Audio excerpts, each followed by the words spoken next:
पर मुर्शद की गल है ते मुर्शद अंदरों मन्ना ते मुर्शद अपना नाम पहले दसो। मेरा नाम है मोहम्मद जमील उर्फ साबा भाई रंगला। वाह वाह, मोहम्मद जमील उर्फ साबा रंगला उर्फ साबा रंग वाला।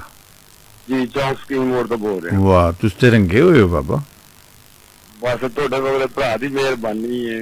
अच्छा, भरा नहीं रंग दे थोड़ा बहुत थोड़ा तुसी भी रंगिया मैंने 6 महीने। खैर होवे तुहाडी। थोड़ा रंग बड़ा सोहना है, थोड़ा रंग बहुत सोहना है। बिस्मिल्लाह, सलामत रहो, खुश रहो जी। FM 95 की जिस तरह टुकड़ी नहीं होंगी फुल्लां दी, हाँ हाँ, उन्होंने बेबार रंग ने, लेकिन उन्हें जो खूबसूरत रंग तो ही है। ये ਤੁਹਾਡਾ प्यार है, ਤੁਹਾਡੀ मोहब्बत उस सारी। तरह तो माशाल्लाह माशाल्लाह बड़े बड़े अच्छे आते हैं हाँ। प्रोग्राम करन, जिस तरह मलक मुमताज साहब आते हैं, हाँ। वो मेरे फैन ने। जी, मैं जी। उन्होंने बड़ा बड़ा फैन। वाह वाह, ਉਹ ਤੁਹਾਡੇ ਫੈਨ ਨੇ ਤੁਸੀਂ ਨਾ। ਤੁਸੀਂ ਵੀ ਜੋ ਮਾਸ਼ਾल्लाह। ਸਰ ਮੈਂ ਤੁਹਾਡਾ ਫੈਨ ਹਾਂ ਜਨਾਬ।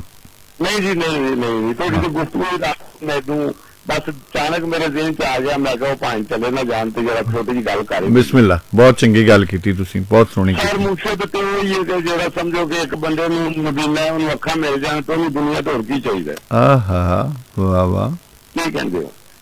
बिल्कुल। नींद दा आस मिल जाए होर उन्हें की चाहिए? आहा, वाह वाह वाह, अच्छा रहबर मिल जाए होर दुनिया तो की चाहिए? दुनिया बंदे पैसे मगर लगे फिरते हैं। क्या कहने, वाह वाह। हर बंदा कहता मेरे को वध तो वध शायद मैं इंज कर दिया, मैं उंज कर, लेकिन जीन की आस तो कोई होवे। आहा आहा, अच्छा देखो भाई, छोटी जी गल है, वो कहता अंदर भी तू है ते बाहर भी तू है, हाँ जी, ते तू ही है। तू ही है, वाह वाह वाह, अंदरों मनो तो फिर है, क्या कहने, क्या कहने। अंदरों तो किसी की भी पूजा की जाए दिल ना ते जिंदाबाद है। बाबा जी गल सुनो, जी जान जी, अंदर तू है, बाहर तू है, रोम रोम विच तू, जी कहे हुसैन फकीर निमाणा मैं नाही सब तू। बस ऐसी गल थोड़े मुंह सुननी सी।